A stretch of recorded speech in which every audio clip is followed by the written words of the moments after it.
Al otro lado del paraíso, Piero de la Francesca en la muerte de Adán.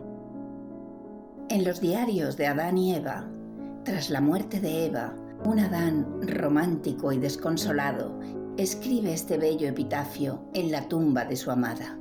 Donde quiera que ella estuviera, allí estaba el paraíso.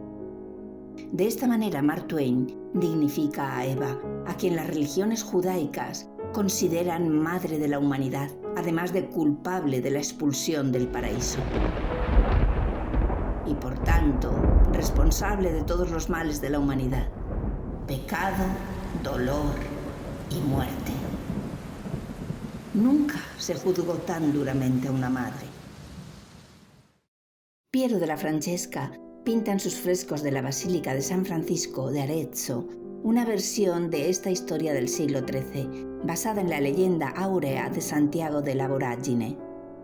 Eva, la resignada anciana, de pechos caídos, acaricia dulcemente a un Adán que, semitumbado en el suelo, da instrucciones a sus hijos. Adán, que según el Génesis muere a los 930 años, viendo su final, envía a su hijo Set, al que engendró con 130 años, a las puertas del paraíso. Quiere que le pida al arcángel Miguel el aceite de la misericordia que devuelve la vida. Se ve que se le hizo corta.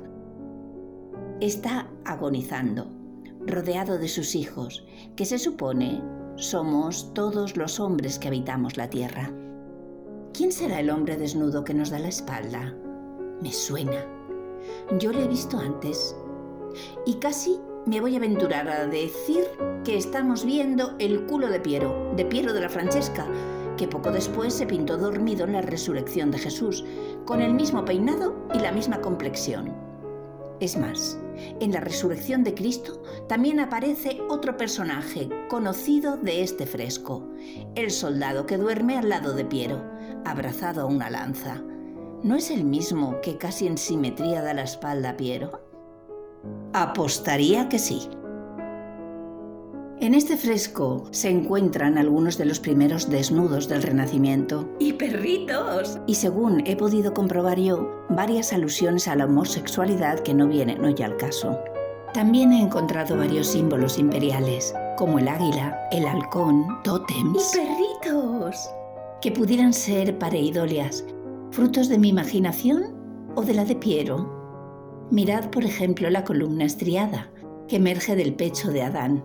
Un claro símbolo de la decadencia del imperio, que también aparece en varias obras de Piero, como la resurrección o la flagelación de Cristo. El mismo Cristo crucificado se puede vislumbrar sobre el árbol de la vida, dando a entender que será la materia con la que se haría la Santa Cruz. Volviendo a la historia, Set había ido a las puertas del paraíso para pedir un poco de aceite al arcángel, que no está por la labor de alargar más la vida de Adán, y en lugar del magnífico aceite entrega a Set el germen del árbol de la vida, procedente del jardín del Edén, que expiará su pecado original. A la muerte de Adán, Set planta en la boca del cadáver el maravilloso árbol que Piero representa directamente a los pies de Adán. Dicen que Eva es la plañidera que alza los brazos desconsolada, pero quienes dicen esto, ¿se han fijado en su pelo castaño? ¿En los senos que han vuelto a su lugar?